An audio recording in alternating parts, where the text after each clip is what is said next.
menurut kalian berdua, instrumen investasi apa yang paling cocok untuk aku yang kategori masih Gen Z atau orang-orang di luar sana yang juga harus menanggung beban keluarganya, sambil dia juga harus mengejar mimpinya gitu. Mulai dari Mbak Putu dulu deh. Oke. Mengejar mimpi, Iya. banyak ya perannya ya. Perannya banyak, tapi dia satu sisi juga harus invest. Kalau nggak dia tidak ada harapan atau pegangan di masa depan. Oke, mungkin jawaban aku nggak ada rumus yang sama buat semua orang ya Bilal. Ya. Karena tergantung kondisi keuangannya, kondisi keluarganya gitu. Cuma satu hal untuk investasi menurut aku, untuk awal kita harus make sure bahwa investmentnya liquid. Instrumen investasinya liquid. Kenapa? Karena ya kita kan nggak tahu ya. Oke, kita punya mungkin punya time frame buat investasi itu panjang gitu. Let's say 10 tahun. Tapi di tengah-tengah ada apa, kita juga nggak bisa memastikan kan, karena kehidupan kan uncertain kan. Jadi kita harus make sure investasi yang kita lakukan, kita invest di instrumen-instrumen yang liquid, yang emang bisa dicairkan gitu. Jangan pas kita butuh kita malah nggak bisa dapetin uang kita gitu. Misalnya kalau misalnya investasi yang liquid, kalau di reksadana ya, dari jenis produknya itu paling liquid itu, semua liquid, tapi yang paling liquid itu reksadana pasar uang. Jadi reksadana pasar uang ini paling cocok untuk kamu gunakan pas ngumpulin dana darurat. Gini, karena dana darurat itu kan dana yang bisa sewaktu-waktu kamu butuhkan tanpa kayak kamu nggak tahu tuh kapan gitu.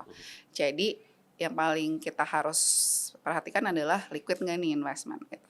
Jadi reksadana pasar uang, karena let's say kalau secara teknis reksadana pasar uang tuh kayak kamu beli hari ini mau 2 hari lagi jual, itu juga bisa. Gitu. Tapi memang berarti kalau baru 2 hari ya kinerjanya atau tidak terlalu fluktuatif juga ya, masih santai gitu ya. Nggak terlalu fluktuatif, relatif stabil, dan bisa dicairkan T+1 gitu. Gitu. Jadi ketika kamu butuh itu bisa digunakan. Itu biasanya di-pairingin sama tabungan lah ya Mas ya. Gitu. Jadi misalnya tabungan itu buat dana operasional yang emang sehari-hari kamu pakai, tapi untuk dana darurat kamu taruh di reksadana pasar uang yang mungkin bisa 3 bulan lagi kamu pakai, 2 bulan lagi kamu butuh, you never know, tapi bisa diakses dengan cepat. Gitu. Terus kemudian kalau misalnya untuk, mungkin sekarang aku jadi pengen cerita ke investasi bodong ya. Kadang-kadang kan dapet tuh ya, teman-teman mungkin karena pengen, gila nih returnnya tinggi banget, 20% gitu, dalam sebulan gitu. Padahal untuk investasi yang paling agresif aja, yang kategorinya agresif kalau di pasar modal tuh saham, itu kita nggak bisa menjanjikan apa-apa. Karena harga saham bisa naik, bisa turun gitu. Tapi kalau secara historical, setahun aja rata-rata mungkin kita bisa pakai angka 15-16. Kalau lagi bullish banget mungkin 20% gitu. Kalau abis crash biasanya bisa tuh di atas 20%. Tapi kalau normal condition mungkin kita bisa pakai angka secara historical 15%. Jadi pas ditawarin, bisa nih sebulan 20%. Mana ada orang yang nggak tergiur kan gitu. Tapi sometimes kalau itu kayak too good to be true, berarti it's not true gitu. Dan kadang-kadang ada aja, sekarang kan banyak yang kejebak. Oke, dia masuk, ternyata pas mau dicairin nggak bisa gitu. Karena uangnya udah dibawa lari gitu kan.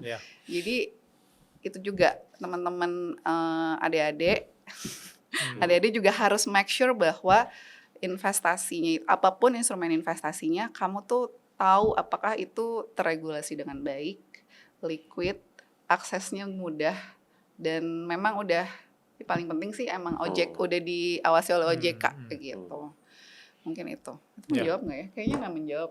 Mungkin lo bisa nambahin. Maksudnya aku juga butuh mindset, mental apa yang harus kita punya supaya tidak gampang ditipu atau terkena jebakan investasi bodong ini. Sebenarnya mungkin kalau tadi sebenarnya udah dijelaskan dengan sama Mbak Putu ya, yang penting kan sebenarnya terdaftar dengan OJK dan lain-lain. Cuman menurut saya tuh sebenarnya untuk mencapai sananya itu juga kita harus disiplin juga nih Mas Bilal gitu kan. Kadang kalau misalnya tadi kan sandwich generation dengan lain-lain gitu kan. Kalau menurut saya itu kita juga harus bisa memilah pos-posnya khusus nih, pos keuangannya gitu kan. Jadi kita dapat penghasilan nih gitu kan. Berapa sih yang kita misalnya ke orang tua gitu kan, berapa yang ke sehari-hari gitu kan. Sehari kan bisa macam-macam, bisa untuk misalnya biaya listrik, biaya sekolah anak, biaya makan minum, biaya entertainment dan lain-lain gitu. Nah juga ada pos untuk misalnya tadi itu untuk senang-senang mungkin gitu kan. Mungkin satu lagi mungkin posnya pensiun lah, misalnya ada pensiun dan lain-lain. Tapi mungkin ada yang senang-senang gitu. Nah, saya itu suka ngebagi itu dengan masukin ke reksadana tertentu. Gitu. Misalnya contoh, akhir tahun saya mau ke Bali lah gitu kan. Nah, tapi saya udah tahu nih dari awal tahun, akhir tahun nanti kalau misalnya liburan sekolah, saya udah pengen ke Bali gitu kan. Saya tahu setahun saya perlu uang, investasi apa sih yang cocok? Mungkin saya taruh di reksadana pasar uang, ya mungkin ada yang di Trimegah gitu kan. Nah itu saya beli lewat Livin by Mandiri gitu kan, nabung rutin tiap bulan. Tapi saya tahu, ini dana yang saya masukin di reksadana A itu sebenarnya buat akhir tahun. Gitu kan. Terus ada yang lagi, misalnya saya mau plan 3 tahun atau 5 tahun gitu kan. Saya juga mungkin reksadana yang tipe B gitu, mungkin yang pendapatan tetap juga di Trimegah. Saya tahu, itu nanti untuk plan 5 tahun saya misalnya mau DP rumah atau dana. Atau mungkin kalau reksadana, karena di Livin Mandiri itu kita juga ada bisa beli surat berharga pemerintah lewat online gitu. Cari aja yang tenornya 5 tahun. Nanti 5 tahun cair kan. Dan itu dijamin pemerintah. Pas 5 tahun nanti kita tahu, saya akan dapat duit segini plus dengan kuponnya gitu kan. Jadi kita bagi pos-pos gitu. Jadi kalau tadi yang sandwich generation ada pos buat orang tua, pos buat buat kita sehari-hari, dan pos untuk tujuan kita juga. Nah, saya sih tipsnya itu saya suka tuh. Misalnya reksadana pasar uang ini yang A namanya, ini buat misalnya yang itu ke Bali. Yang B, saya mungkin ada mau upgrade audio mungkin atau beli mungkin kalau misalnya suara berkelas pengen ada mic baru gitu kan, mungkin di 3 bulan ke depan saya taruh yang ini. Jadi setiap porsi itu saya tahu sebenarnya tujuannya sebenarnya buat apa gitu. Nah, dengan itu kita udah punya mindset tuh. Jadi jelas nih arahnya seperti apa. Walaupun nggak besar. Ya itu tadi saya bilang minimum dengan 10.000 aja kan udah bisa investasi. Tapi yang penting kita tahu tujuan dan habitnya itu kita rutinin aja setiap bulan seperti itu. Dan habit yang kita jalani itu sebenarnya akan compounding ya kayak tadi compounding. kita bahas ya. Betul. Ya mungkin hari ini sangat simple, terkesan ringan setahun 2 atau 3 tahun, tapi siapa tahu di tahun ke-20, di tahun ke-15 akan jadi bola salju yang sangat besar gitu. Betul. Nah, tapi apakah kalau aku misalnya mau memulai untuk dana pensiun nih, kayak kemarin aku bilang sama orang tua aku mau mikirin dana pensiun, malah ketawain gitu. Malu mau pensiun kapan gitu ya. Nggak, maksudnya apakah make sense kalau dana pensiun itu aku cobain, misalnya let's say aku download Livin Mandiri, terus aku mau ke Trimegah untuk belinya. Dana pensiun, apakah make sense? Dan harusnya dana pensiun itu dimulai sejak kapan? Apakah 20-an udah cocok? Atau harus tunggu 30-40-an? Menurut kalian? Jadi ada salah satu keajaiban dunia ya, yang Warren Buffett sebenarnya pernah bilang, yaitu sebenarnya adalah istilah bunga berbunga atau compounding interest gitu kan.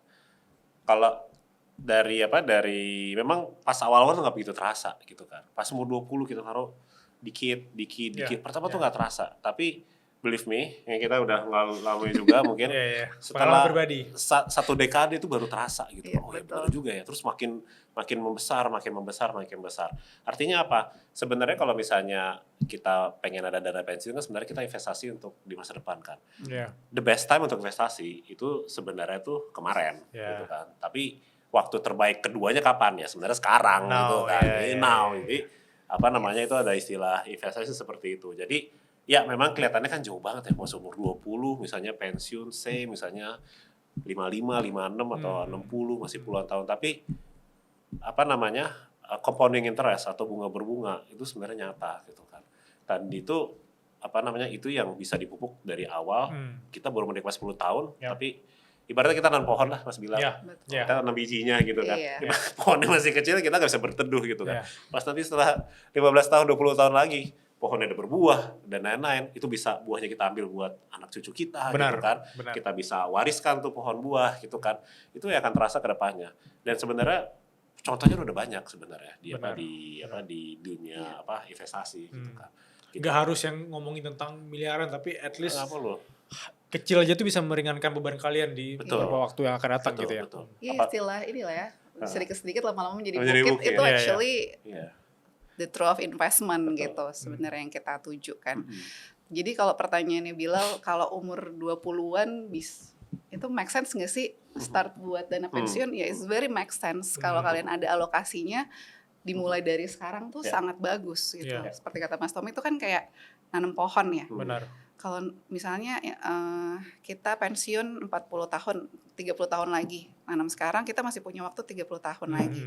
Semakin kamu delay, semakin kamu undur itu, kamu makin pendek loh. Iya. Sedangkan untuk pohon itu tumbuh optimal, itu kan perlu waktu lama Iya. gitu. Itu jadi semakin kamu menunda untuk menyiapkannya, ya berarti analoginya dana nanti yang siap untuk pensiun makin sedikit gitu. Benar.